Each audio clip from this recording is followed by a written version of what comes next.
In the 1830s and 1840s, politicians and writers proclaimed that it was the manifest destiny of the United States to expand until it had absorbed all of North America, including Mexico and possibly Canada.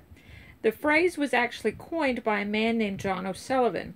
That ambition will ultimately lead to a war with Mexico. And basically, what it was saying was they really felt like it was the United States' destiny to control all of the territory from the Atlantic coast to the Pacific, from the Canadian border to the Mexican border, and if we could also acquire some of Canada and Mexico, that would be great too.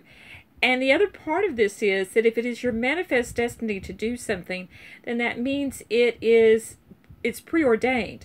You're supposed to have this happen, which also allows you to do just about anything because in your mind you're saying, we're destined to control all this territory.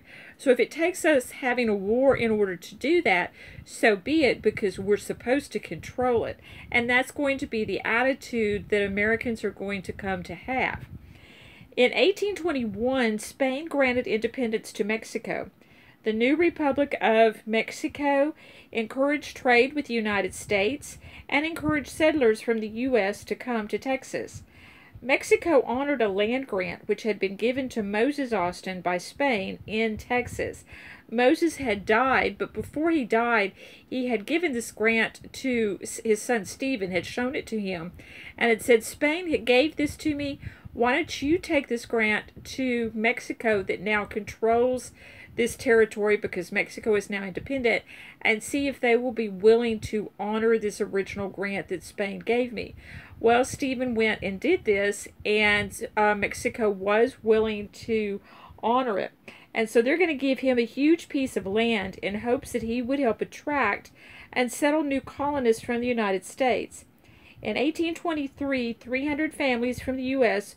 were settled on the Austin Grant, and within a year the colony's population had swelled to over 2,000.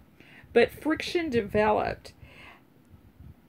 Basically, the Anglo-Americans were unwilling to become Mexican citizens, which was part of the contract that they signed, that they were supposed to become Mexican citizens.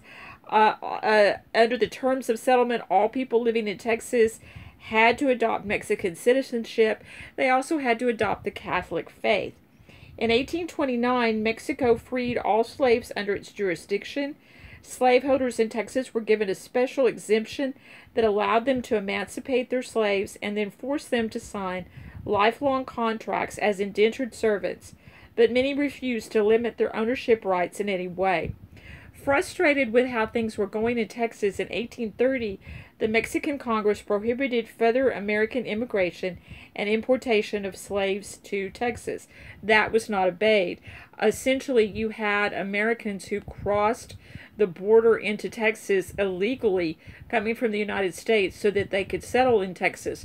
And so they were ignoring these laws that the Mexican government was passing.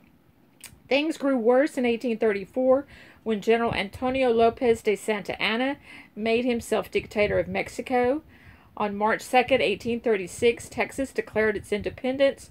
Within days of that, the Alamo, which was a mission in San Antonio that had been under siege, fell.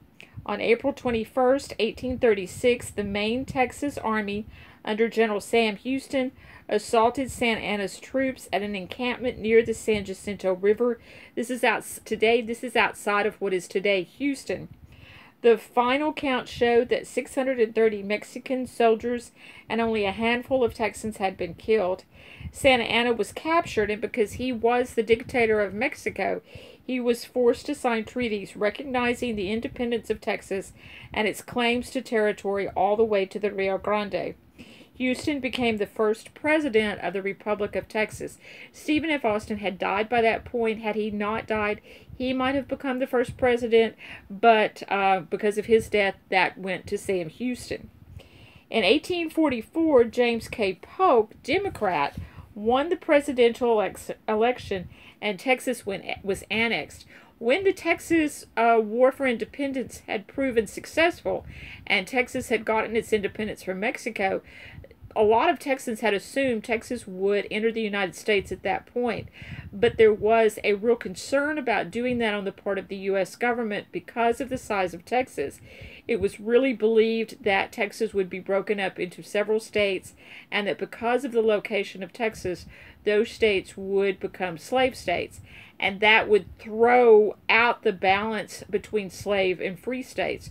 So as a result, the United States had not annexed Texas at that point.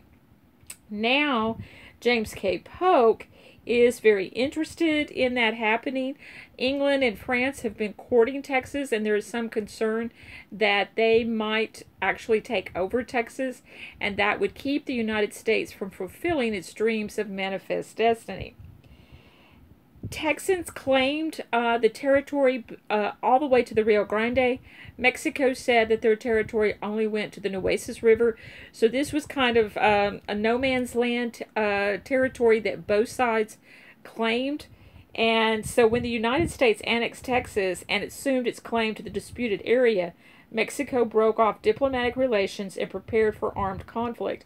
We did not want to look like the bad guys, so we hoped that something would happen that would make Mexico actually do something that could cause us to declare war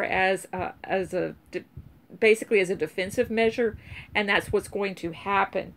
In January 1846, Polk ordered General Zachary Taylor, commander of American forces in the Southwest and known as Old Rough and Ready, to advance well beyond the Nueces and proceed toward the Rio Grande, thus moving into territory claimed by both sides.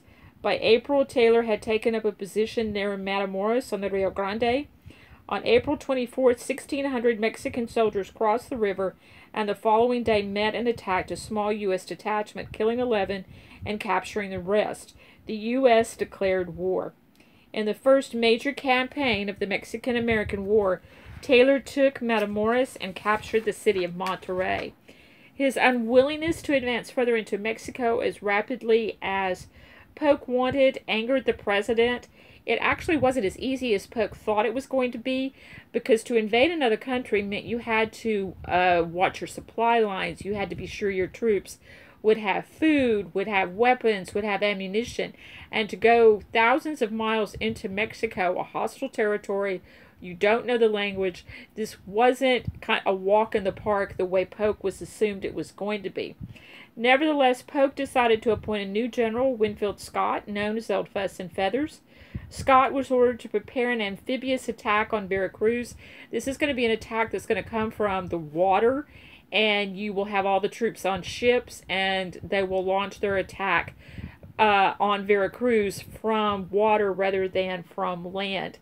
The idea was to place an American army within striking distance of Mexico City itself. Meanwhile, U.S. forces had taken New Mexico and California. In March 1847, the main U.S. Army under General Scott finally landed near Veracruz and laid siege to it. It fell in 18 days. Mexico City was captured on September 14th. Nicholas Tris was sent to negotiate a treaty, and on February 2, 1848, the Treaty of Guadalupe Hidalgo was signed, ceding New Mexico and California to the U.S. for $15 million, established the Rio Grande as the border between Texas and Mexico, and promised that the U.S. government would assume the substantial claims of U.S. citizens against Mexico. As a result of the war, the U.S. gained 500,000 square miles. The treaty enlarged the U.S. by about 20%, adding the present states of California, Utah, New Mexico, Nevada, Arizona, and parts of Colorado and Wyoming. This war had several firsts associated with it.